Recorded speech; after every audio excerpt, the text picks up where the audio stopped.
A local author uses Northern Kentucky as the backdrop for his latest novel. It's called Grave Consequences in Erlanger, Kentucky. This is Mike Dew. Mike, welcome. So Hi, good to see thanks. you. Thank you very much. So this is your sixth book, as I mentioned. It's a murder mystery. Tell me a little bit about it. Well, it's based on some events from my own childhood that took place in Erlanger. Okay. And I grew up a block away from a cemetery. And me and the local boys, we got into some trouble every now and again in that cemetery. For the most part, we used it for playing baseball and football in the big open field out front where there weren't any graves. But I've talked to a lot of people who say that they've grown up near a cemetery, and it's a magnet. You know, when you're a kid, you want these big open spaces to go play.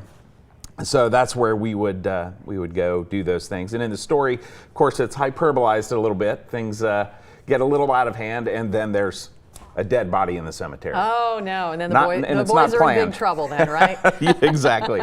Now, I was reading that if you have grown up in the Northern Kentucky area, you'll enjoy this especially because you've put some nostalgia in the novel.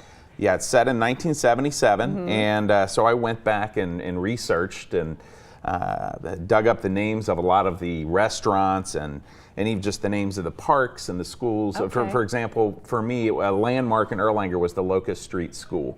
And every year they would have a haunted house there.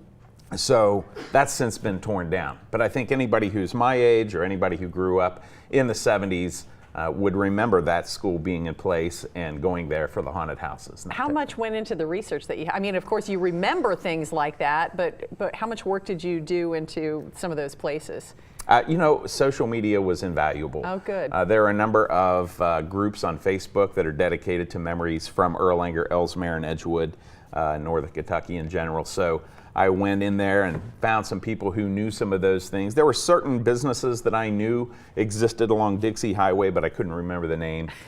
So I had to have some people help me out with some of those things that I couldn't quite remember. Now, what are some of the themes that you sort of visit in this book? You know, loyalty amongst friends is a big one, I think, that's in there. And, you know, personally, I had a group of friends that I thought were really a good group of guys. And yet, as we started to get older, we started to go down different paths. And so at some point, there's like a little bit of a breaking point where, you know, when do you sever those ties? When do you say, no, this is my best friend. I'm not going to do anything to leave them stranded. They're my buddy forever. But there were certain forces at play in the story that caused some of the friends to sort of question their alliances and that type of thing. How much do you put your own life in? I mean, I know it was inspired by a real life event in your life, but how much do you put your own life, your own friends, your own family members in your novels? Well, I don't want to get sued by anybody for having a character that's too close dead on to one person. So they tend to be amalgams of a variety of people. But for example, there are a few characters in this story who are based upon people who I know now, currently, but I've taken their personality traits and I've put them into a character as if it's 1977. What do you get out of writing? You're in IT, but you do this for fun. I'm an IT guy, so it's you know, very math types of oriented thinking, logical thinking, and I used to be in a band many years ago, and so I kind of missed that creative output once I settled down to be a family man. And so 10 years ago, I picked up writing.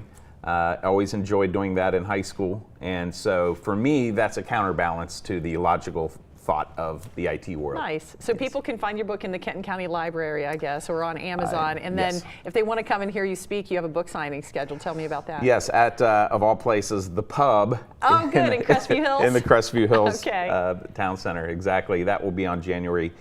Actually, January 5th or 6th? It says the 6th. It's the 5th, it is right? a Thursday, Okay. yes. So we'll just check. 6 o'clock at the pub. It's either the 5th or the 6th, whatever that Thursday is. Okay, exactly. The first Thursday of January. Mike, it's been a pleasure talking to you. Great, Thank you so very much. Good luck with your endeavors. Thanks for having me.